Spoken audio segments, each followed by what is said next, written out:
ụmụ ibe ekenekwa m ụnụ ndị ndozi ọdịnala Igbo nwanne ụnụ nwoke nọ nso ekene ụnụ. Anyị sikwa na ọ ga-adịrị ụnụ na mma n'ụbọchị nke taata. Ụnụ n'anya ụnụ ga-afụ na anyị bụ ntutu asị ya pụtazi n'iro ya ha akpụkụzi isi, nwere ike ikpụzie isi ibute ọrịa.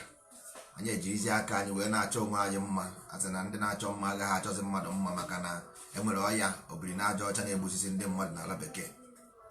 Ọwụrụ nke bịara onwe ya sọ ha ama, ọwụrụ nke ha ji aka ha mee sọ ha ama, mana ọ bụ mkpụrụ onye kụrụ ka ọ na-aghọ.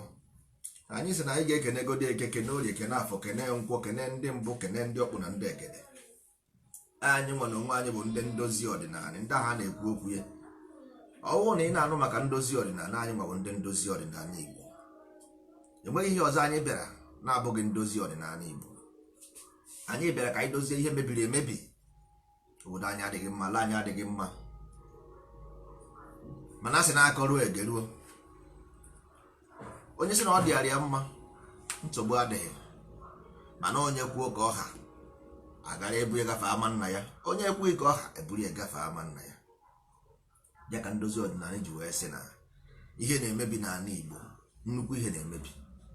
Mana e nwere ndị dị mma mgbe ọbụla ka a na-akọ sweet about how beautiful Igbo culture is, how beautiful Igbo is. Nwanne, mmadụ ọ na-atụrụ onwe ya asị? Mmadụ ọ na-atụrụ onwe go to the land and see. Ị ga nna na-ekerịta efife na abụọ ka ị ga-afụ young hefty men sit down from morning till night na-aṅụ anwụrụ. Ihe a bụ achievement. That is akara aka na-ewest. Young men ka ọbara ha ka na-ahụ ọkụ ga-anọ anị in the morning, na-anọdụ anị nọgide Chineke anọpịa the whole day, nọpịa the whole nwanne, nọpịa the whole day. Nwanne, ma ihe 24 hours taken away from your life. Ịma ihe ọ bụ? Ịma ihe 24 good hours taken away from your life. 24 hours. Ịnọpịa 1 week, ọ dịghị gị ka anything. Ịnọpịa 1 month, ọ dịghị gị ka anything. Ịkụpịa the whole year. There is no problem. Nsogbu adịghị. Nwanne, nke onye kpara n'ọkọchị ka ọ na-anya n'udu mmiri. Gaa na village unu, nene ndị okenye anya, mara their condition. Mara na ị chọrọ ịma ka nwunye gị ga-adị ma ọ kaa nka, nene ọgọ gị nwaanyị anya. Ị chọrọ ịma ka nwunye gị ga-adị ma ọ kaa nka, nwanne, nere nne gị anya ma ọ nere ọgọ gị nwaanyị anya. Okenye ahụ unu fụrụ n'ala Igbo, condition ha ọ dị mma? Ndị okenye nọ n'ala Igbo ha enweghị pension, ha enweghị health security. Ọwụ na ọwụhụ na ụmụ gị na-eriju afọ wee na-achọrọ gị ihe ị na-eri, ị ga-anọ na village na-ebigharị aka, marakwa amara na ị ga-aka nka. Omeife jide ogu, nwanne, ị ga-agakwa nka o, ị ga-agakwa nka o. Na-ekwe ndị nọ kara nka anya na village unu, na-ekwe their condition. Ị ga-aka nka n'ọrịa, ị ga-aka nka na ahụ isi ike, ọ wụzi gị na chi gị ma. Mana mara na ndị ahụ ịfụ na village unu, nwanne, nwata anakwa ha abụ nwata kwa mgbe kwa mgbe. Ị nakwa ha abụ nwata kwa mgbe kwa mgbe. Ị na-agakwa nka, ọgọdọ ga-adụ nwoke ebe ọ dụrụ ibe ya. Ịmanụ m ekwu destin ihe ọ na-efe ụda efe na ntị. Mana mgbe ị kaa nka, ị ga-echeta ihe ndozi ọdịnala gwara gị. Ị ga-erute ome gị n'izu, o mee n'ọnwa. Kịta na ọbara na ahụ ọkụ, ọbara na ahụ ọkụ, wee am ebe ka ọ nọ, wee am ontiri ọgbajuo dọrọ. Ịgbagote na age, a na-ekwuzi, ị na-asụ n'ude ọ ihe ga na-asụ maka agwara gị agba. Nwanne, agwara gị agba. Sọọsọ ihe ndozi ọdịnala ga-emedebe ebe ị tụrụ ụlọ asị. The last thing bụ sọ bụla anyị tụrụ ụlọ asị, anyị emechie this video. No more ndozi ọdịnala emechie. Mana echekwere na anyị ga-echere maka ka ịfụ anyị n'anya wee tụbara gị asị. Mana emere m isi, nwanne, ịbara ụgbọ ndị ori. ọwụ na ịbara ụgbọ ndozi ọdịnala, ụgbọ ọma, ụgbọ amadi ọha n'anya nwanne,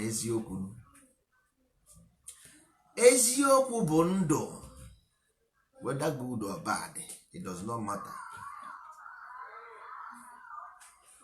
Nwanne, ihe anyị chiwe ọkụ, anyị echi ọkụ, anyị abịaghị propaganda. Ihe anyị ji bịa bụ ọkụ, ọkụ ọma. Ịmana e nwere ọkụ ajọ ọkụ, nwee ezigbo ọkụ, ihe a na-akpọ ihe ọjọọ na ihe ọma. Nke anyị ji bụ ihe ọma, ezi omume.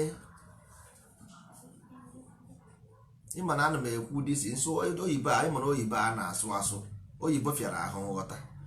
Ekwuo subjective and objective, nwere ike ọ dịrị ndị be anyị difficult nghọta, ọfịa anyị ahụ, mana nsogbu adịghị. Onye ka ji wee bụrụ ndị ndozi ọdịnala, ndị ntụwa okwu, ndị nkọwa okwu. Anyị tụwasịa ya, ya kọwaa ya, odo ewu na ụka anya. Anyị bụ ndị nta nkọwa ka o doo ewu na ọkụkọ anya. Maka na nwanne, ọwụ na ịtụpụta nkịta akọrọ igosi gị nwanne, ọ ga-adị ya ka ịtụrụ ya mbọ. Ọ ya ka o ji eme anyị gwa ndị be anya, ya kọwara ha. O nwere ihe ndị Igbo na-akpọ omenala. Ana m ebutu this subjective and objective, ana m ebutu ya to lower level. Na-ege ntị, anyị na-ewepụ ya from English na anyị na-abazi n'Igbo. Ihe a na-ekwu objective and subjective, ana m ebutuzie na onu Igbo. O nwere ihe ndị Igbo na-akpọ omenala Igbo, nwee ndị Igbo na-akpọ ama Igbo. N'anya, this objective and subjective, omenala na ama Igbo. Nwanne, ọ bụrụ na omume gị ume gị, because ome bụ ihe aha ji na-epupụte. Ndị Igbo si gị igwusie ji, rapụ arụrụ n'ọfịa, ọghọrọ nkụ. Ome na ume bụ ihe ahụ ị na-eku eku ji gị ndụ. Then ome bụ mgbe ihe agha nọ gị n'ime pụtara ihe, ụrụ na-akpọ behavior n'oyibo. Agwa mmadụ na-akpa akpa. Ndị Igbo wekọtazi okwu na-aba aha ọnụ wee bụrụ ume. Okwu na-aba dịkọtara ọnụ, ihe agha nọ gị n'ime pụtara ihe. Ome na ume, onye na-akpọ omume gị, ume gị. Okay, now ọ bụrụ na ume gị a ndị Igbo tinyere dịka omume gị n'ala, a na-akpọ omenala. Nwanne, ihe m ji agwa ụnụ destiny, if you does not, ọ bụrụ na ị gaghị towards destiny na-agwa gị, an Igbo can never ever be good, because onweghị automatic mmadụ na-adị mma. Nwanne, enweghị automatic ihe ọma. You can only educate people to behave certain way. Ị gaghị asị na ị mụọ nwa automatically nwa ahụ abụrụ ezigbo mmadụ. You are talking nonsense. Onweghị ebe ọ na-eme. You cannot give birth to a child automatically ọ bụrụ millionaire, automatically ọ bụrụ onye ọma, automatically ọ bụrụ scientist, automatically ọ bụrụ biologist, automatically ọ bụrụ medical doctor. Bunkum, achịkọ ọ bụrụ eziokwu. You must set a pace. Ndị Igbo na-arụnyere ji arụrụ. Ọ bụrụ na ịrụnyere ji arụrụ, ji aha ga-akpọdo isi n'ala, nwụọ. Ome ji aha agbajie, ji aha nwụọ pịa. Ọja ka ndị Igbo ji wee nwee ume ji na arụrụ nọ na kpachara. So ihe m ji agwa ụnụ destiny bụ achọghị m ka ndị mmadụ bịa na-agba m waya na Igbo adịrọ mma. Ọ bụrụ eziokwu, because why? Ume gị na nwanne, ihe ọ sọrọ gị na-emezi. The language speak fact for itself. Ịda na ịmara ihe ị na-eme ọ bụ na onye, because the problem in this world, both in every religion, is interpretation. That is the fundamental issue, not about language. The language make it clear. Ume gị, omume gị n'ala, omume gị n'ala, your behavior on earth. That is what the language says. Simple as that. but ndị mmadụ ga na-emezi ihe sọrọ ha a sị na ihe ọjọọ bụ afọ omenala. Ị na-agwazi ya sị ya na according to this language said so. Ọ sị gị nna nna ya ji wee sị nna nna gị na language which one is real? So ọ bụrụ na mpa m bara n'akụkọ esoro m ebe a n'akụkọ, the language prove opposite otherwise. The language says otherwise. The language says that our behavior on this earth must be pure. The language say na asụsụ anyị, because asụsụ n'onu Igbo means to give something a shape. Mgbe ahụ ị bara na akpa nwa, you are shapeless. You watch ya the spam no shapeless. Mgbe ọ bara na akpa nwa, ị pụtazie from akpa nwa, nwa aka, nwee ụkwụ, nwee anya, nwee imi, nwee ntị, nwee amụ, ma ọ bụ ihe nke nwaanyị na-enwe, nwee ihe niile. That means ọ configure, ọ na-aga nye gị shape. Nwanne asị ya dịrị ebe a. So ọ bụrụ na the same way akpa nwa ha si behave ka this earth, because earth is a womb, ala womb. So the same thing mere na akpa nwa will surely happen here. The only reason why the body exists is to give your chi or mmụọ, whatever you call it, shape, to shape the spirit. You got that? Now ọ bụrụ na in your own culture or tradition na the intention is not to shape your children, nwanne e nwere ihe a na-akpọ constitutional amendment. You got that? The only reason why eji wee nwee constitutional amendment bụ ọ bụrụ na moto pụọ na line, amend the way back into the line. You got that? E nwere mgbe generation na-apụ na line soro mere nonsense, emesịa ndị ma ihe abịa try to correct the wrong. Ọ bụrụ na ịgbaji ọkpụkpụ, ị na-eme ihe gbaji ọkpụkpụ, ị gaa na nke ndị na-agba ọkpụkpụ. The only job ndị a na-agba ọkpụkpụ ga-eme bụ ịgbazi dị ọkpụkpụ ka ọkpụkpụ dịkwa na the place. Ọ bụrụ na ọ bụghị ya, dị ọkpụkpụ agaghị egoro. Ọkpụkpụ aha mọsụ a ga-eti igwe na position ya before nwee ike ịga.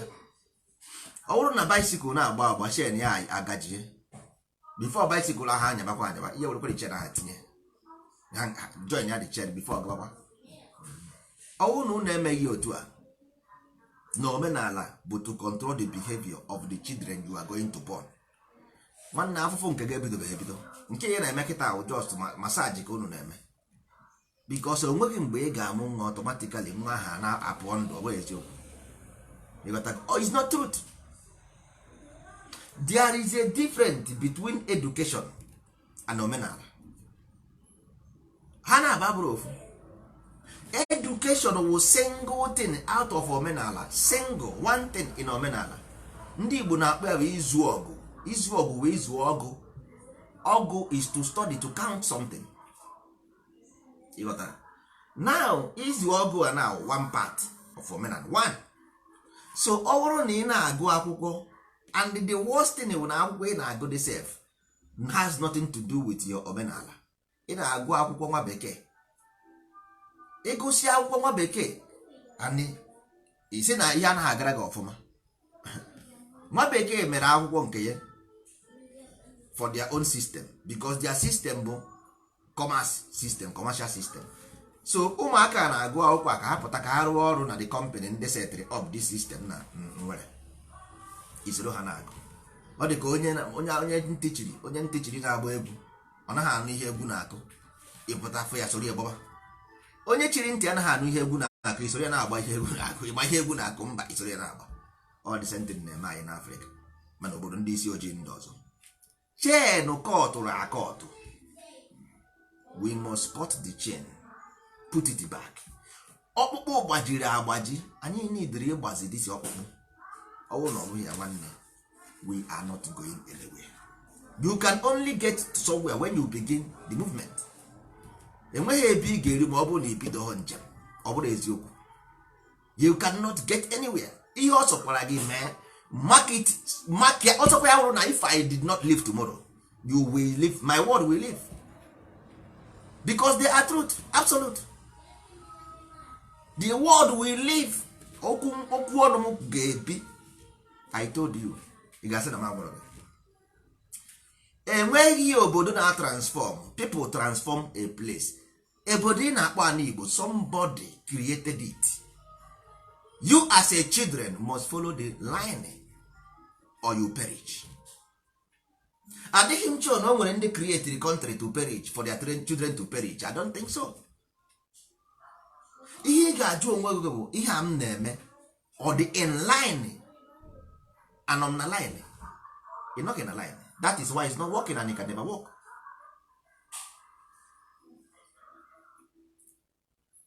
The only reason we have suffered a lot, ndị Igbo especially because ebe m na-represent, ihe mere anyị wee taa ofu a lot na because we are not in line with what our ancestors did. That is why our sufferings keep on increasing. Ala Igbo keep on destroying, jeopardizing, seeking deeper into the hole of destruction, because we refuse to listen to the truth. We refuse to follow the right track.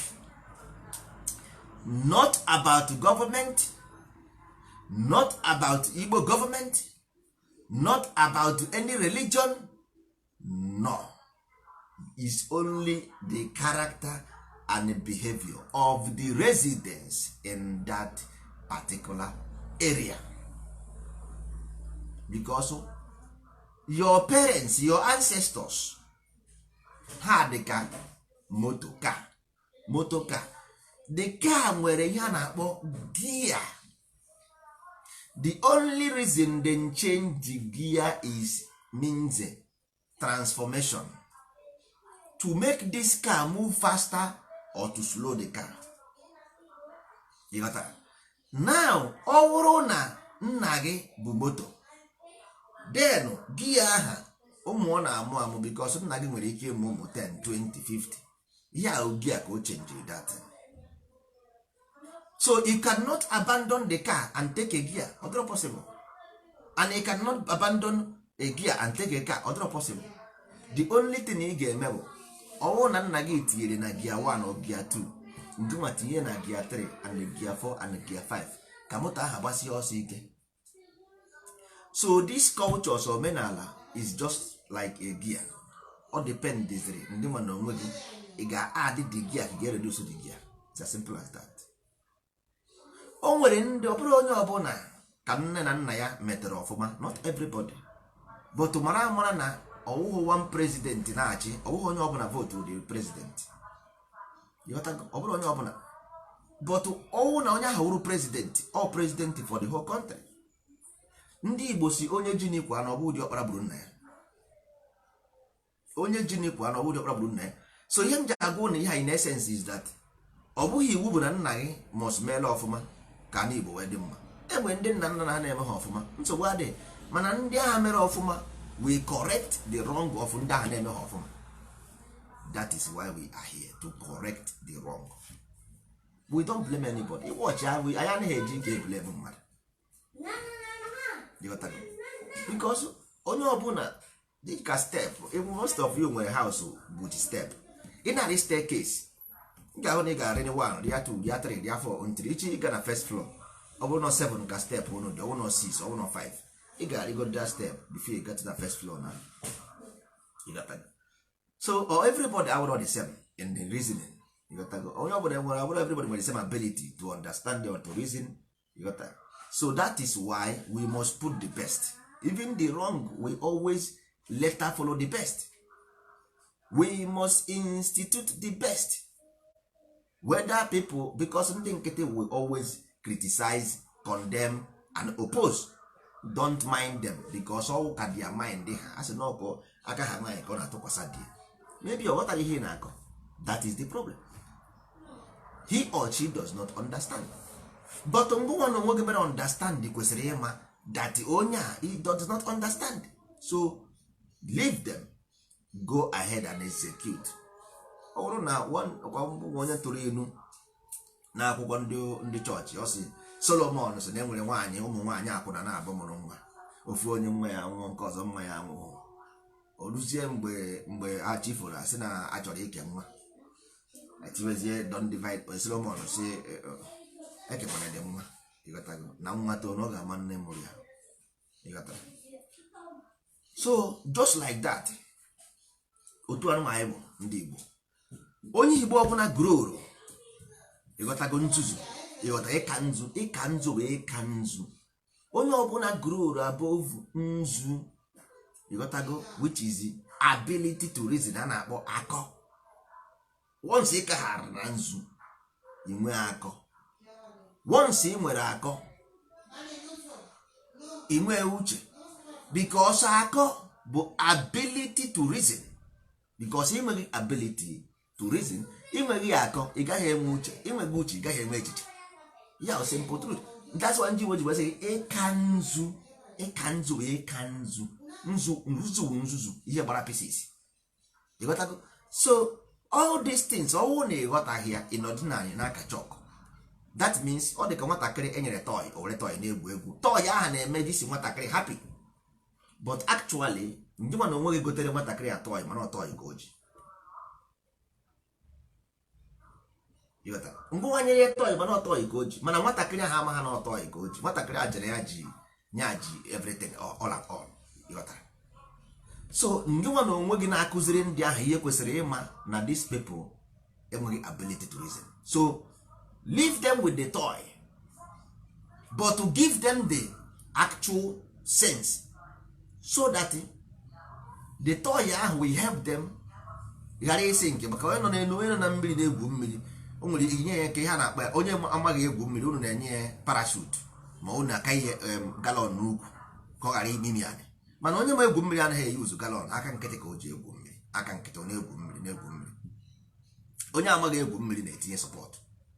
So all those toy ha ji support, ha ji egwu mmiri, ị na-apụ ya datin as a child o sink ya. Ịghọtago? Just like ndị na-eje ụka ma ọ bụ ndị na-eje na-eme nke ha na-eme, all the same thing, all that thing bụ ha aga for the moment, because ha enwebeghị ability to reason. So once ha nwere ability, as na whenever the children or student is ready, the master appear. You got that? That is why nji agwa always nwanne even these people ọ dịghị m ka ịma if you understand the mental human otu o si arụ ọrụ. M gwara ụnụ so na enweghị ihe na-eme n'ụwa the life does not know. Somebody nwanne mmadụ anaghị ebu nna ya ụzọ amụdị ọbara. You did not create life, life created you. You did not create life, and life created you. So ọrụ na nna gị mụrụ gị amụ, ịga ụlọ ọgwụ, ndị ụlọ ọgwụ will tell you ọ bụrụ na ị nwere chronic disease, a ga-ajụgodi gị ma nna gị ọ nwere ụdị disease ahụ. Ihe ọ na-achọ ịgwa gị bụ na e nwere ihe a na-akpọ genetic. That means ihe ibu ka nna gị bụ.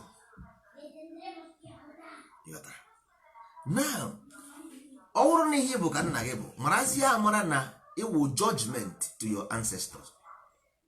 It's as simple as that. Because you can only judge the past, you cannot judge the future. You can only judge the past, you cannot judge the future. Ndị Igbo si wee sị gị a na-elo uwe elo. You cannot judge the future, that is simple truth. But people insist trying to deny their own error.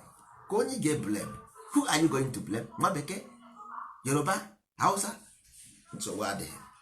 Agbasi ọsọ agụọ mind, keep blaming them. I blame si ha, your problem keep on facing you to your face, face to face. Nsogbu gị ga-anọ n'ihu gị otu a na-ene gị si ka nkịta. I were miro n'anya na miro ife onwe gị. Keri ka o si dị gị ka enwere ihe ọjọọ ị mere, ihe ọbụla ị na-eme n'ụwa onwe nke na-aga aga. Ị ga-ajụgodo onwe gị, ihe anụnwa m na-eme ọ bụ a written doctrine from my ancestors, or the correct na m na-use this thing to justify success, or the correct, am I correct? Nwa bekee create commerce, add their value n'ime otu isi wee nwee petrol and gold and diamonds.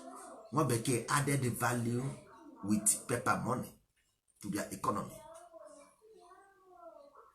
But you use your own hand were aka gị banye na datin mere absolute nothing to understand in it. You were a judge a success to yourself. O nwere onye n'ime unu ga-ekpagide nwa ego kpata ego ka nwunye bekee? No, that means you will remain poor forever and ever.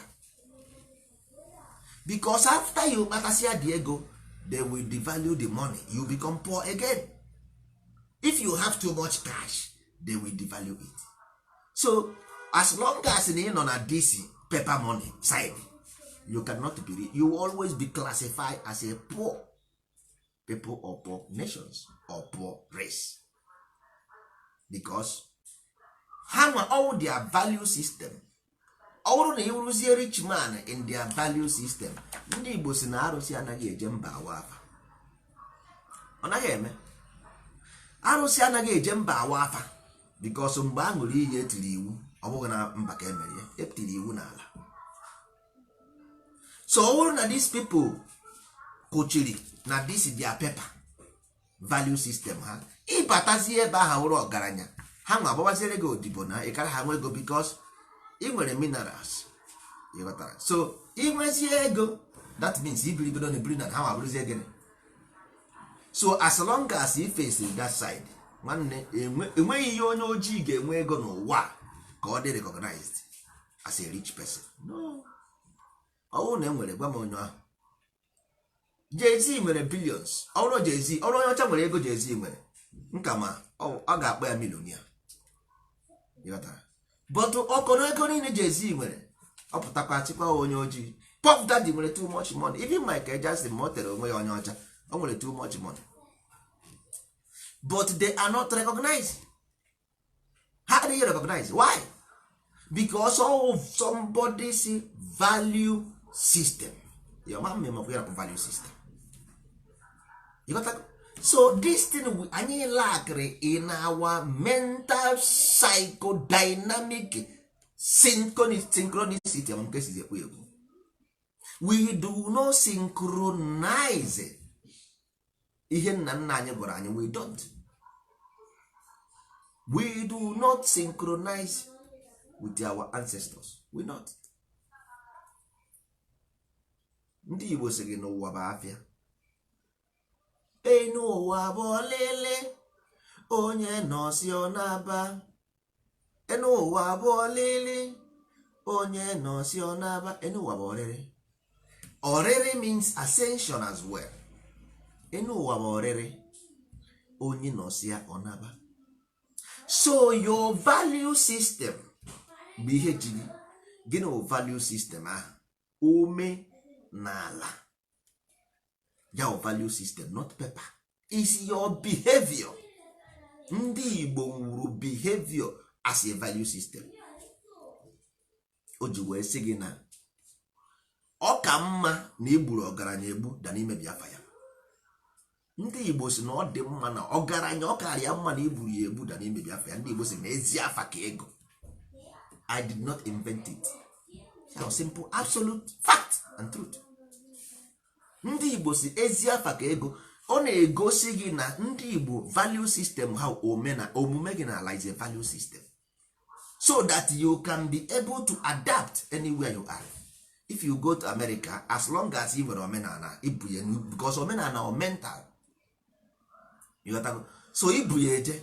Ndị Igbo si na ha abụchi ha eje ebe ọ bụla ha na-eje. Ọwụzi nke unu na-ebute jidisa na ya dị. Mgbe ndị ochie, ndị onye Igbo si ebe onye nọ ka chie nọ, ebe onye nọ ka ọ na-awachi, ebe onye bi ya ka ọ na-awachi, tatatatatantarantantan, ebe onye bi ka ọ na-awachie, ebe onye bi ka ọ na-awachi.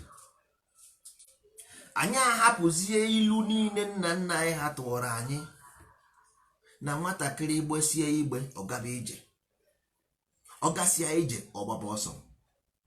Mana ugbu a anyị na-anọzi n'afọ gbaba ọsọ mara ihe afịa zụrụ na ndụ na-afụ ọnwa.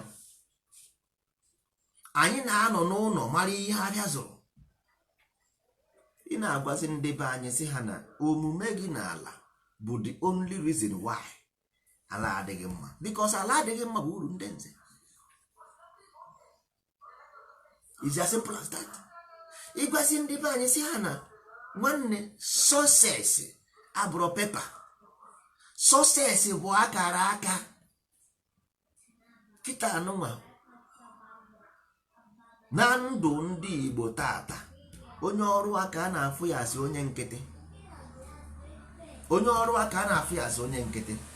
Mana ụwa niile ebe ọ bụ na ijere n'ala bekee eche ịchọ ọrụ, ihe izi a ga-ajụgode gị kedu ihe bụ akara ọrụ. The first thing onye agha na-amụ ọrụ ga-ajụ gị gịnị bụ aka ọrụ gị. Onye enweghị aka ọrụ n'ala bekee dị ka ofeke, amaghị mgbe ekere ego ụwa. Onye enweghị aka ọrụ n'ala bekee bụ ofeke, amaghị mgbe ekere ego ụwa. Mana ndị be anyị chere na ọrụ aka bụ ihe eji mara ogbenye. Ọ bụrụgodị na-eji ọrụ aka mara ogbenye, ogbenye abụghị pụọ, ogbenye abụghị pụọ. All those things ka anyị nwa na onwe anyị kwesịrị ịma. Ọwụ na anyị mara ya, ọ bara anyị uru. Because na mgbe ndị ochie ndị Igbo ghọtara ogbenye as a social work, unu na-akpọ committee. So ha nọ na every department to defend the workers. Ndị ọrụ, ndị na-arụ ọrụ, ndị nwere aka ọrụ. Ndị ogbenye bụ ndị nwere aka ọrụ, ndị na-arụ ọrụ, ndị na-arụ ọrụ aka. So that ndị nwe company ahụ ghara igwu ha wee ọ ghara iche iti ha. So enwee committee na-defend the right of these people. Nwee social security so that ka ha nwee ike inwe hospital access, nwee ike inwe a pension access, nwee ike inwe everything. Ndị Igbo so wee set the system of America. Gaa jụọ ha, anyị ma set up this social system. Left wing government on the Igbo set, republicanism on the Igbo set.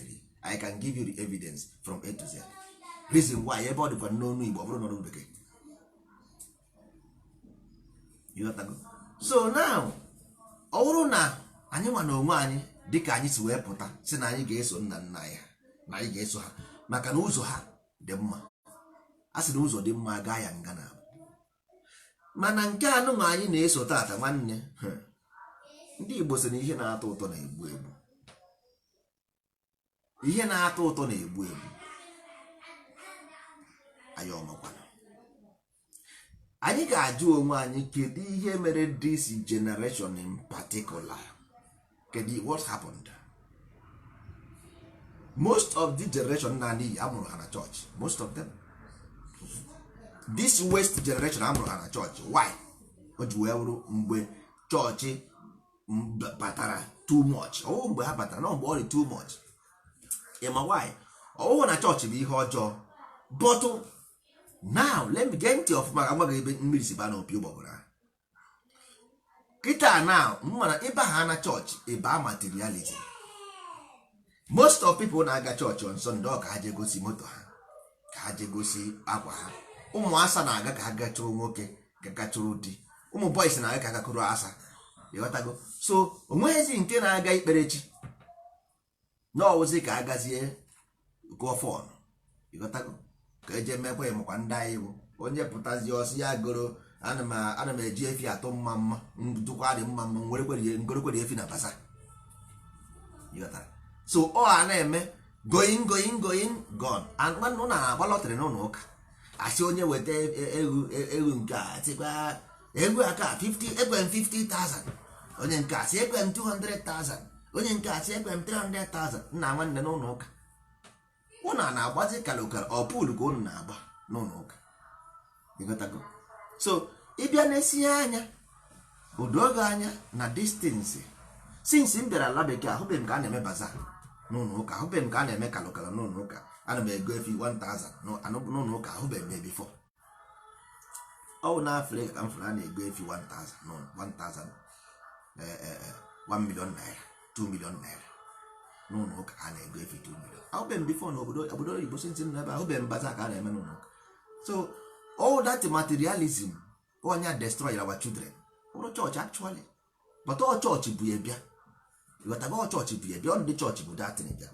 because tupu chọọchị abịaba anyị ifu ego mmadụ n'ilo iwere ego anye ya ọ sinsi ebidoro oke ọchịchọ ụmụaka anyị nara n'iyi onye ọbụla chọziri ibute ego ịgatie mitin ụmụnna iji ha ego ikwu asị gị nwanne tidan ego one ka iji nọdani nwoke m ego one ka iji isi so nwatakịrị ị ga-atakwanye ya ụta ebe ọ bụ na onwezighị ọnụ na-ekwu na ọwụsa ego na-ekwu ọ chụwana ego chefuzie na ịchụ ego bụ ịchụfu ya achụfu na a sị na ọchụ nwa ọgụgọ nwa ada na nwa ọgụgọ mgbe ọsọ ndị Igbo si na anaghị achụ ego achụ ihe ndị Igbo na-akpata bụ ego akpata so isi achụgbazie ego dị ụtọ na ọ bịa na vileji ka o kwuo okwu asị ya nwanne iji ego one nọdụ anị jiri ego so onye nwee ego echie ya echichi onye enweghị ego o nwere ụmụnna onweghị onye na-anụrụ ya okwu ọ chọkwụzi ịnụ nwaanyị anụ enweghị nwaanyị ọ na-anụtakwụzi onye anụta agbọ mma maka o jighị ego nwaanyị eji ịnụ nwaanyị mara mma agba ya ego n'ọbụ otu ọ gbara na ogbenye na ojighị na ego eji anụta asa ịghọtago so ihe ọ ga-emezi bụ ọ chụwa na ego before ịmara ihe na-eme na orie isi ya ịghọtago so this thing is deeply in a value system. Our value system has been corrupt. Nwere ike nna agwa gị ghọtaghị bụtụ anyị kara na 50% dead ịghọtago ọ ka for 50% ọnọbụ na 80-90 ndozi ọdịnala abịa reduce to 50 which is we are still working hard to reduce it. I reduce way more and more because ọwụ na ị mara danger ọ dị go the mind dị na-ahụ nwanne ụtụtụ na ehihie n'abalị that mind can change so just on the blink of eye that your mind aha will change ọ dịghị nke ma ọ bụrụ na ị gaa na village dịgasị n'ala Igbo na kedu ka anyị nwa na onwe anyị wuyi youth ga-esi eme ala ahụ a na-eme meeting somebody anyị amaghị whereabout of the sources of wealth of this person ka ọ bịa na village anyị were ego gokpọrọ everything ị maha consequence of it. The consequence bụ na mgbe the real person ga-apụtazi ka okwu okwu ndị ahụ o goro with money we shut the real person down. You have sell your future out. Irekwene future go bidat ị nwere ike ịmaghị mana ire ya oruzie echi a na-complain zi ndị agha niile riri awoof ndị riri bribe a na-akwụzi ọsị gị nna hapụ ihe ahụ nna hapụ ihe ahụ onye ị na-ekwu oji ego onye ka ihe omego na village a nka ịghọta because orie na orikọ na so ị na-akọzi n'elu na-akọ naanị orie na bribe orie na bribe awoof.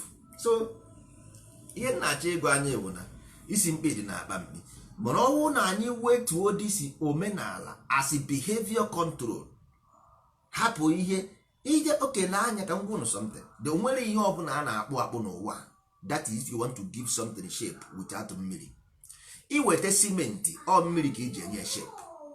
So nzu aha is just like cement mmiri ha na-atụnye ya n'ime allegorically to give it shape. So it's practical. Ị na-ekwu maka ihe ọma ihe ọjọọ na ihe efu. So mgbe ọ na-asị gị were ntụtụ ya na mmiri ọ wụrụ omenala. No, all those things are allegory. Because nzu you must put it to mmiri a na-akpọ dissolution. Because nzu is just like casenine. Nzu is just like bone. That is drying up. Something that dries the everything. Onye ihe gbara ọkụ ịgbachago ya ọkụ ọfọzie sọ ntụ ya. Ịghọtago nzu dị ka ntụ. So ihe ga-eme ntụ aha wee banye ya na mmiri ka ọ dissolve then separate ya. So mmiri ahụ ị na-atụnye nzu aha just because ọ bụ no interpretation of the problem of these things or the language. So nzu ahụ ị na-atụnye na mmiri is to put this ihe ntụ ịgbapụtara n'ọkụ ka itinye na mmiri ka ọ dissolve ka i werezie the good side of it tụfuo the bad side, the poisonous one. But ndị be anyị dị happy atụnye na mmiri ndụ buru ewu tụnye na mmiri automatically oruzie echi ana Igbo we begin to build skyscraper by itself. Iteta ụra n'ụtụtụ otu a skyscraper ju ebe niile, job ju ebe niile, moto na-agba ọrụ Dubai ka anọzi. after ka anyị tụnyechara na mmiri tụnyecha nwa sịrịsịrị na mmiri tụnye efi tụnye ewu na mmiri, all of a sudden the land begin to grow, fertile land begin to grow alone, skyscraper, building bridges and flyover all of a sudden. Nwanne ụmụ ibe lekwe n'anya ka ngwa ụnụ, ihe onye na-enweghị ekwesịghị ego ya agụ, ihe onye ọbụla, ihe mmadụ na-enweghị agaghị agụ ya agụ. So ọ kaara anyị mma na anyị ji n'oge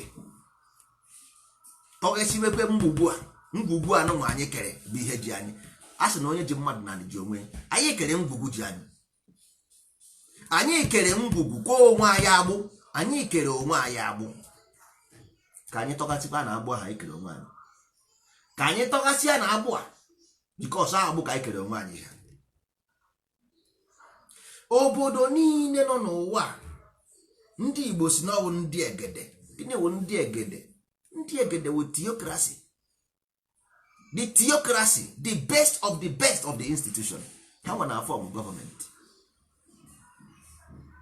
ha nwa na form medical system, ha nwa na form pharmaceutical system, the best of the best. N'ala Igbo ọwụ the worst. Nna nwanne ka m gwakwa unu eziokwu,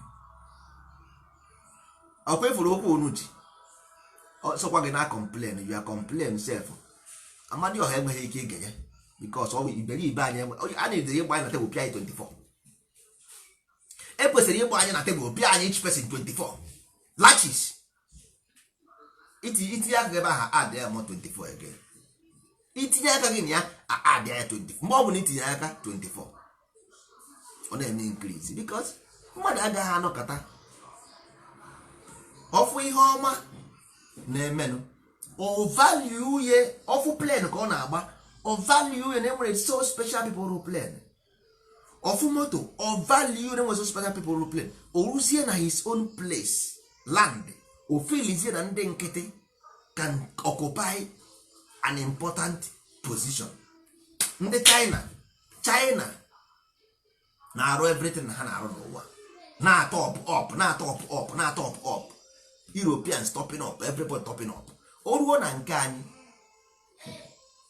the highest thing enwere n'ụwa bụ scientists and medicals. N'ọnụ Igbo medical bụ ịgwọ ọgwụ. Kedu ihe eji mara ndị Igbo na-agwọ ọgwụ? Dirtiness. Kedu ihe eji mara ndị Igbo scientist? Magic. Look at ndị magic, ndị na-afọ scientist na bekee, all how magicians.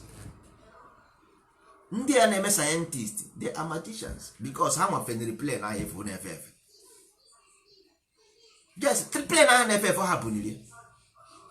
Ọ ha nwa na-ewere mkpụrụ akị turn wire to ude akị, turn wire to were disi ihe mkpụrụ ugiri turn wire to castor oil. Magic. Ọ nwa na-ewere mkpụrụ ọgwụ turn wire to something else. Mana nke anyị ọgwụ ahụ anyị na-akpọkwa ọgwụ bụ ọgwụ. Mana be anyị ndị agha na-agwọ ọgwụ kwesịrị ịbụ professionals. Ịghọtago, na-eme na mmadụ na-adị ndụ ruo mgbe ebighị ebi. Ke ndị ọgwụ ndị nkịtị.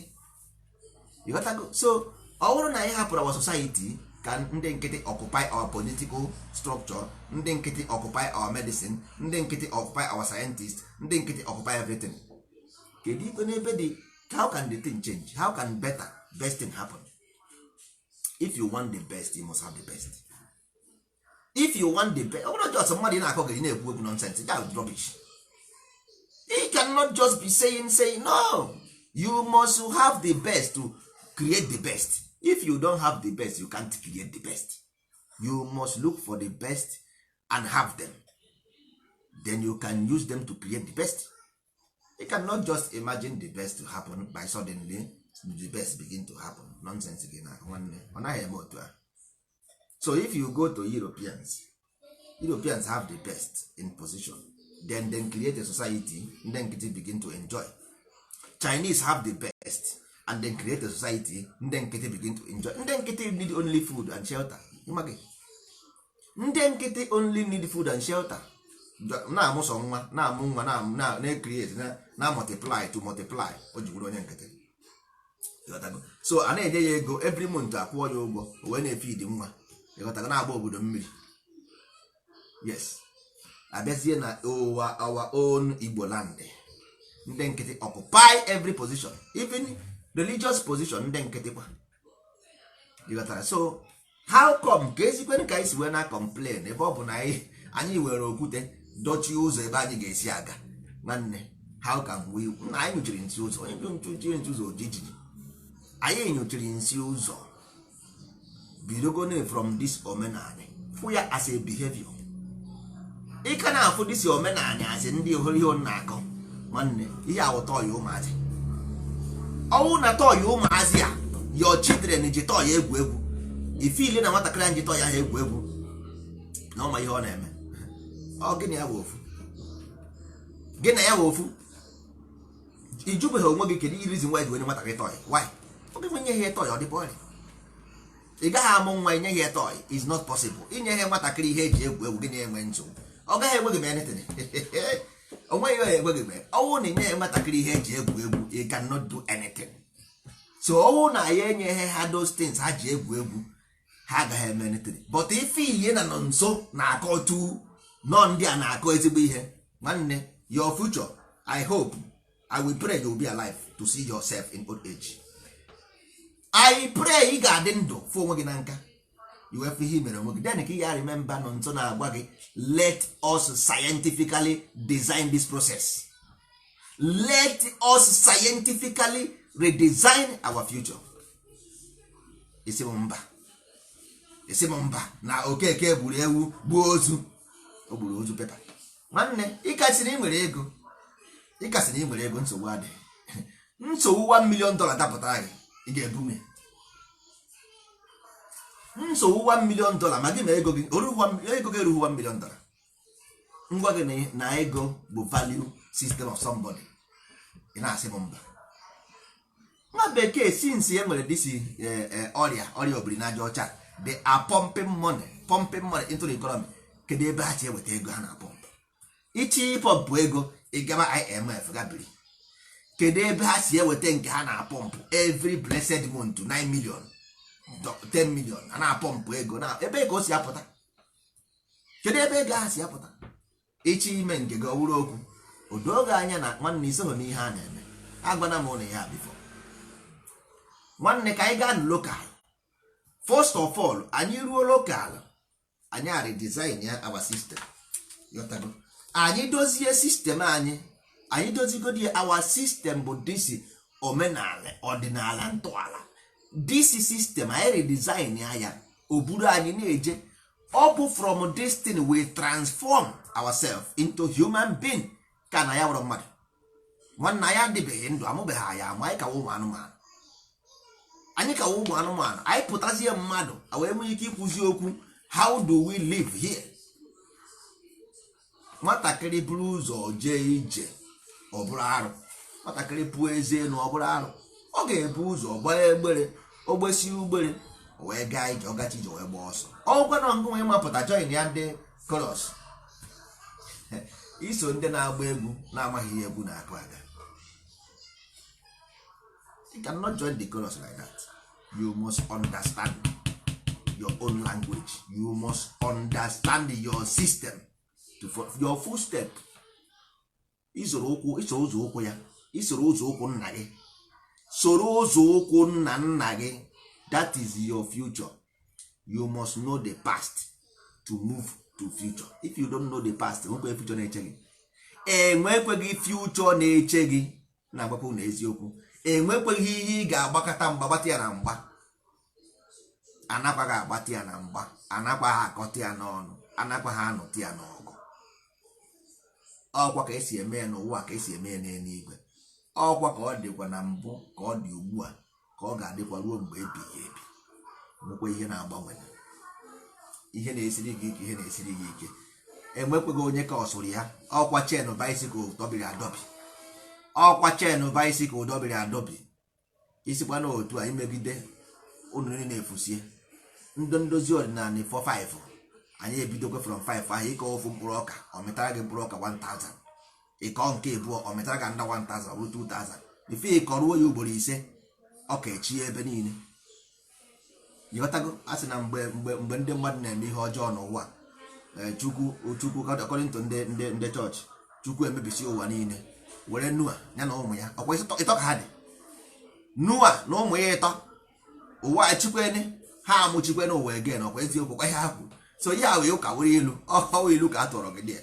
Ọsọkwa ụnụ fụ ịbụọ mgbe Ken gburu nwanne ya Ebel, ọ na obodo a na-akpa n'ọkụ jee ebe ahụ mụbaa. Ọ na-amara gị atụ na ọ bụrụ na ihe ọjọọ dị too much, nwanne chịrị ha gaghị na mmiri, chịrị ha niile gaghị na mmiri, mmiri risie ha. Ụnụ adịkwa ịbụọ ndị dị mma were bido. Ọ bụrụ na ụnụ fọrọ ịbụọ, at least the holy two holy ones, you can begin to triumph again. Na nwanne 1301 iji eme gị nwanne iburu ihe ọjọọ bụchikọ ebe niile iji ya eme gị. Ọ dị ka mgbe aha anyị nọba anyị nwewe ma a na-akpọ obu ngwongwo, aba ka anyị na-akpọ obu ngwongwo. Nna anyị nwetebe dis man bi ngwongwo ihe juru ihe, enweghị ezigbo mkpụrụ ihe n'ebe ha dị mma, obu ngwongwo.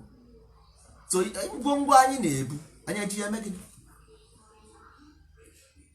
Mgbe ihe ọbụla anyị fụrụ anyị eburu, ihe ọbụla anyị fụrụ anyị eburu, anyị dị aggressive against the system, the institution. Nwanne, there is no how. Onweghị. Ndị Igbo people of faith. Faith bụ okwukwe, okwukwe bụ agreement. N'ọnụ Igbo okwukwe bụ agreement, faith bụ okwukwe, okwukwe bụ agreement. Ndị Igbo people of faith. Ndị Igbo na-etusi na anyụkọ mamịrị na ọgbọfụ. Always anyị na-ekwu maka igwe bụ ike. Always we talk about igwe. Always we talk about igwe. Kedu ihe mere nụ? What happens? Osisi eji ama atụ ji wee bụrụ osisi eji aka ọnụ. Jụọ onwe gị dịsị ajụjụ. O nwere ihe mere ka Igbo ji wee descend the lower in condition ha nọ without something happening. E nwere ihe ka ọsọ ya. Something within bring the house down. Something brought house down. E nwere ihe buturu the owner from inside. Isi mkpi dị na-akpa mkpi. Ndị Igbo sị isi mkpi dị na-akpa mkpi. Iwu ọcha enu nri na Igbo na-atụ. Onweghị mgbe Igbo na-ele blame, external blame, never. Ọ bụ na enwere inu Igbo le blame externally, gwa m ya. Ihe onye manya maria, ome njọ na njọ ya, ome mma na mma ya. Mgbe ọbụla ndị Igbo na-atụ inu, ọwụ you mụ na onwe m always. So ihe m na-achọ egwu ụnụ bụ na ngwasị ya gị oruoro gị igoro ọkwa na oruoro gị hapụ, mana mbọsị nta anyị achụọ na Owere nchi. Mbọsị nta anyị achụọ na Owere nchi. Ndị ndozi ọdịnala enweghị ike ịkwụsị. We have gone to return no more. We have gone so far. Ọwụ na ife anyị na Facebook does not mean na ya emechiene ma na ya anaghị abịazi. No. Anyị nwere too much work to do. Ọ bụrụ Facebook work. We are not here. Facebook mmadụ na-abịa ka a na-epraise gị. Praise gị. Enwere ihe mere a na-epraise gị. Enwere ihe anyị mere a na-epraise anyị. So kedu ihe ị megoro a na-enye gị like. Aga gịnị mere? What have you done? Because na Facebook na-ekwu okwu. A sị na ekpere na-enweghị ezi ọrụ nwere ahụ n'onwe ya. Ekpere na-enweghị ezi ọrụ nwere ahụ. Ihe ọ sọrọ gị kwuo na Facebook here without practically building it up is useless and bunkum nonsense. You got to go.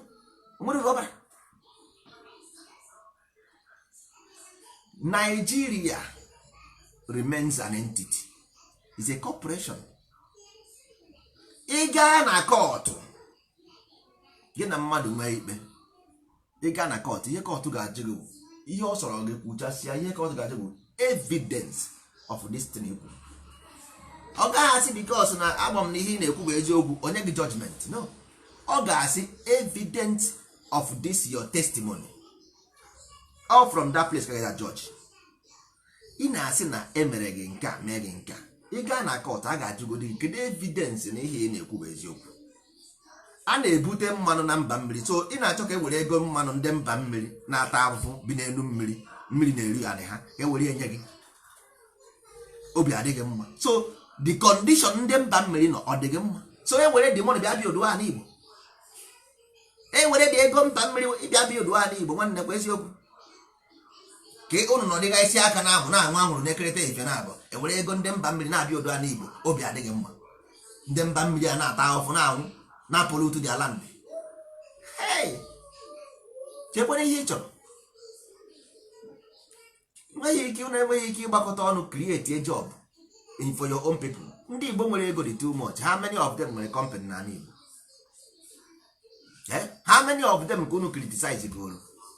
Their governors ha na-anara ego ndị mmanụ mmadụ ụmụaka mmadụ a na-ebusi na mba mmiri ewere ego ha ree mmanụ kesie gọvanọ unu niile erueju na na-etu ya afa ọgami chairman gọvanọ ego ndị mmadụ ego ndị mba mmiri ka a na-egbusi na anara ha ego ha by force. Ị na-asị ka enye gị chia nke gị na-enye gị chia nke gị because of that unu ga-agbasasị dị obodo unu ga-destroy the obodo because of onweghị no development they marginalize us.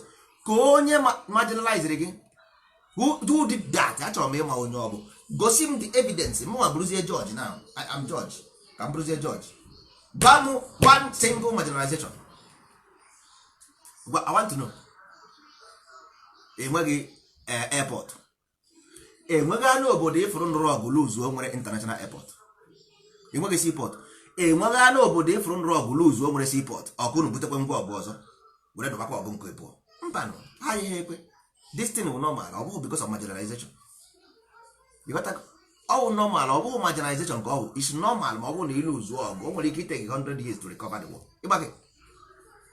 So next time ọ bụrụ na iche ije ọgụ ọzọ ka iche ya iche this consequence of this thing ị na-eme iche this consequence before ijebe ọzọ. Ọ bụrụ na ịma ha na a ga-emechisi every border international border in your land na ọ bụrụ na ilu zuo ọgụ o nwere ike onwe onye gwara unu that thing before. Had it been nwe gwara unu aka he made a mistake. Because your economy was growing 40% per annum, fastest growing on earth before you tinye aka na that thing. Your economy was growing fastest on earth. Ha egbughị one single person na Igbo. Asị a na-egbu n'ugwu Hausa, a na-egbu na Lagos. Ha bata na Igbo na egbu ha n'ugwu Hausa, ha bata na Igbo, egbu ha na ala Yoruba, ha bata na Igbo. Kedu ihe wee gbara aka jebe ọgụ? Why? Until today we never learn. Tita anyị amụtabeghị ihe ọbụla na datin. Anyị ka na-abakwa mba na-ekwu the same thing anyị jere lose the same thing anyị jere lose ka anyị ka na-emekwe aka na-emekwa na suppress gị dị mmụọ ị na-emekwa na suppress gị dị mmụọ ka ekwe nna nwanne ịmụkọrọ onye iberibe na-eme something onwe ha uru ọ pụtara n'ime ọka na-emekwa ya na-eje. That is the problem. Kedu ihe nyere anyị ndị Igbo ji ego ịgbakọnata aka ọnụ bido development na Igbo? Enwere ndị na-azụ ha moto pas na Nnewi, enwere seaport n'ebe ka ebe ndị Nnewi si ebute moto pas mgbuka Ọnịcha mgbuka Obosi moto pas ha na-ere. Kedu ebe ha si ebute moto pas? Main market Ọnịcha kedu ebe ha si ebute akwa? Na Aba arịa Aba kedu ebe ha si ebute ngwa ahịa ha na-ere? Enwere seaport nọ dị ya. Mgbuka Mkpọ na-ele big lorry pass kedu ebe ha si ebute big lorry pass ha na-ere? Ebe anyị si enweghị seaport, anyị enweghị airport. Kedu ebe mụnwa si efepụ? Kedu ebe nsi efepụ?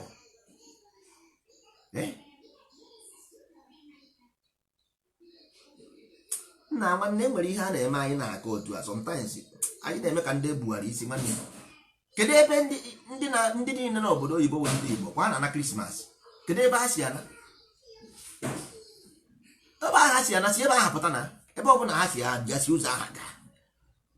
International airport ji eme gịnị? Inwere plane iji efe international airport. International airport inwere plane. Seaport inwere ship. Ọkwa abịakwa eburukwe ship ndị bekee ti igwe na-akpara ha ego. Ọkwa ebutekwe seaport na aprivatize ya ọ dị whole tax na natara seaport ahụ ewerekwa nye ofu onye asị nye ofu onye ọ na-eri ofu nwa bekee ma ofu onye ugwu nwee ji ego ogoro. Ọ privatization. Mana mmadụ nwere seaport nọ ndị mmụọ nwere ọ taasị ka ọ na-apụ na iche na mba mmiri ọwụ nke gị enwegoro seaport na Calabar. Ọkwa ndị Calabar ka ndị mba mmiri Rivers steeti ga-enwe dị tax na-akwụ that place. so kedu ichere na-arụ seaport n'ala Igbo enwee international airport na n'Enugu taxi ndị plane na-akwụ ụtọ federal gọọmenti ọwụ ụfọgụ ọ federal gọọmenti nwere tax so ndị mmadụ chekwa na a na-ekwu dịstri eche na-enwe international airport ọ bụrụ beneficiary to you gịnị because ị ga-agbazi plane wee dazie ebe ahụ plane onge nwe plane enwere ike ke your benefit bụ na ọ landịrị n'Enugu ọgwụ na proudness anyị nwere international airport yes that's all without any benefit anyị na-akpara ha ego nna nwanne a sị na akpa akpa arahụ n'ute anyị Igbo ga-adị mma ma ọ bụrụ na anyị chọọ ọ depende na anyị ma ọ bụrụ na ọ dị external influence to our brain a na-akọgịrị mba enweghị ihe megidere na megide ka anyị fight nwe Nigeria win ye never ọ dịghị possible unless me na-atị atị na-atụ asị ọ dịghị possible ịma why because mmadụ anaghị ebu nna ya ụzọ amụ dị ọkpara that is the problem mmadụ anaghị ebu nna ya ụzọ amụ dị ọkpara enwe it's not possible because anyị nwere 1967 anyị nwere Eastern Region Government a government functional one anyị nọ Nigeria ọgụ with that say a system with money anyị eluzu ọkịta anyị ma anyị dizi mkpụrụ mmadụ one ma one anyị ga-ewe mgbe anyị nwere power anyị ewin ọwụrụ kịta anyị ma anyị wụ ngwọrọ ka anyị ga-ewin ntị agbagba n'ọhụ biko ịghọtago mgbe anyị nwere power anyị ewin ọwụrụ kịta the only way to educate a children is through education. That is why ndị na-eti isi ala bịa na village unu ihe a ga-eme first of all ha arụ Islamic school. Ndị isi ala bịa na village unu the first thing ha ga-arụ bụ scholarship free education for the children. Common sense education first occupy the brain. Topụziere nkịta ọkpụkpụ hapụ ya na ndị mmụọ ga-eji ime ha na occupy the brain of this child game close ọgwụkwa na okenye isi awụ ka ị na-akọrọ nọnsensị nwanne ejide nkịta ejighị ọgbụ a minute o disappoint ya minute ọwụghị na if you want to get the Igbos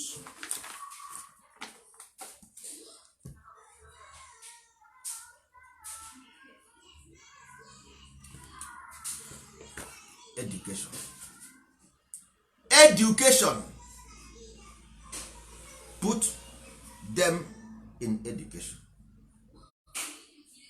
Okay, take time to educate a child, yes, but at least the result is practically sure of the result will be sure. ọwụghị nke ụnụ na-atụ gambo na-agba gambo nke ụnụ na-agba gambo ka ụnụ na-agba loto na-agba propo na-agba pool ị na-adịghị chọ na ị ga-ewe nwanne. Let us go back and create a system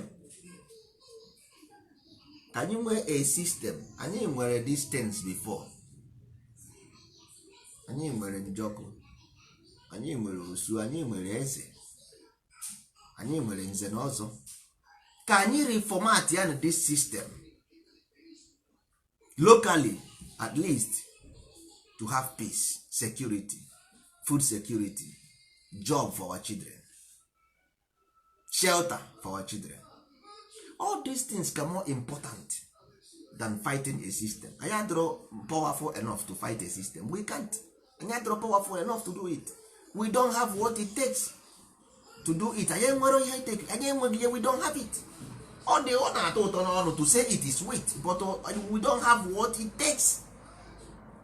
We are not prepared to do it. Anyị enwere we are not there.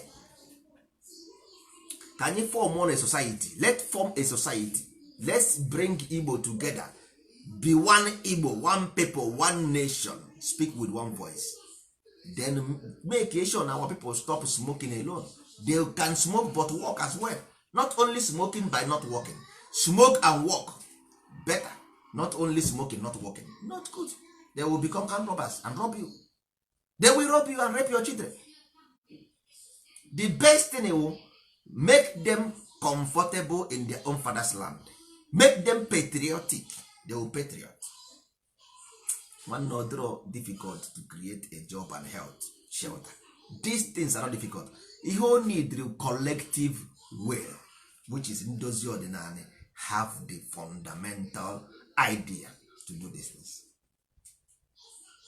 But ndị be anyị, their mind they go somewhere, but we let their mind be satisfied. That is why we leave them. Satisfy your consciousness, satisfy the iberiberism. Then if you hit the wall, then you turn back. I say, we told you, because ihe nwatakịrị na-arị enu osisi ka oje wee fụ okenye afụgo esi nsi na-ene esi. Ihe nkịta fụrụ na-agba ụja, ewu afụgo ya na-ene esi. Ihe nkịta fụrụ na-agba ụja, ewu afụgo ya. More you speak, more you back, onye ahụ ị na-agba ụja eke ngwụcha, because nkịta na-agba ụja, onye ọ na-agba eke ngwụcha. Mana ewu gbara gị nkịtị ka ịbanye ka o rie gị, mana nkịta na-agba ụja to scare you away, ike nkwụcha. Sị na nkwụcha abụghị ụjọ. The best thing bụ ihe anụmanụ na-eme, which is, as we said before, food, shelter, job, health and retirement benefit. Ka obodo anyị nwere usoro, ka omenani anyị wuru behaviorism, anyị ga-enwe place of training, mental training, every different kind of training. Anyị ga-enwe ya, anyị nweburu ya enwe. Anyị nwechara ebe a na-agba mkpọkịtị, ma ịzụ nchọ, ma ịzụ okwe. All those things will mathematics. You got that? All those things will mathematics or calculation ka na-akpọ ya. Ma ịkpọ ọga, all those things will calculation. Ịtụsa uwe or calculation. But ụmụ ibe, aga m eweta okwu a na isi njedebe maka na anyị nwere ọgbakọ tata by 6 o'clock ebe anyị na-akụziri ndị be anyị maka omenala Igbo. Anyị nwere ọgbakọ 6 o'clock European time ga 5 o'clock Nigeria ebe anyị na-akụziri ndị be anyị maka omenala Igbo, which is otu onye nkwensi anyị na-akụ maka ịka nzu nyawụ akọ uche echiche amamihe na ndị otu eso ya n'azụ. Anyị na-akụziri ndị be anyị ka ha nwee ike inwe ability to reason, to overcome iberiberism. You must grow above iberibe, if not nwanne iberibe ga-eri gị. Aga m eweta okwu na njedebe ka anyị nwee ike inwekwa ya brain anyị ga-eji ekwu nke ọzọ maka emegide brain na-agbasa mmadụ aba n'akụkọ. So ụmụ ibe, ọ ga-adịkwara unu na mma ka Amadioha chekwaba unu, dube unu, ka ọ ga-ebutere unu ụzọ kpetere unu azụ. Nọdịrị unu n'aka nri, nọdị n'aka ekpe, kwụrụ n'iru, kwụrụ n'azụ. Onye ọbụla chere unu echiche ọjọọ ọ ga-eji isi ya ebu. Onye ọbụla sị na nke anyị na-eme adịghị mma, ya weta nke ka mma. Egbe bere ugo bere nke si ibe ya ebe na nkwukwa ya. A sị na emenyere nwa ogugu emenyere nwa anọsi ike. Ihe anyị chọrọ bụ ihe ọma. Anyị chọrọ ka onye ọbụla bụ onye Igbo kwere n'Igbo ka ihe ọma na-emeri ya, na ọ gaghị ezu ihe ọjọọ, mana onye ọbụla nyụcha ya nsi ụzọ ya zuo ijiji, maka na ọ bụ mkpụrụ onye kụrụ ka ọ na-aghọ. Anyị nwawo ndị ndozi ọdịnala, anyị bịara ndozi, anyị abịaghị ngasa. Anyị abụghị ndị nkwụsa, anyị ewu ndị ndozi. Onye si na ọ ga-adịrị anyị mma, ọ ga-adịrị ya na mma. Onye si na ọ gaghị adịrị anyị na mma, ana Igbo chụba ya ọsọ. Onye si na enweghị ihe ọjọọ ndị ndozi ọdịnala mere ya, mana ndozi ọdịnala ga-abụrụ ya sleepless night, nwanne ọ ga-eji isi ya ebu. Mmụọ anyị ga-achị ya ọsọ n'ala Igbo, ọ ga-agbagide ọsọ ebighị ebi. A sị m na ọ ga-adịrị na mma ụmụ ibe, ka ọ ree ka anyị si ekwu.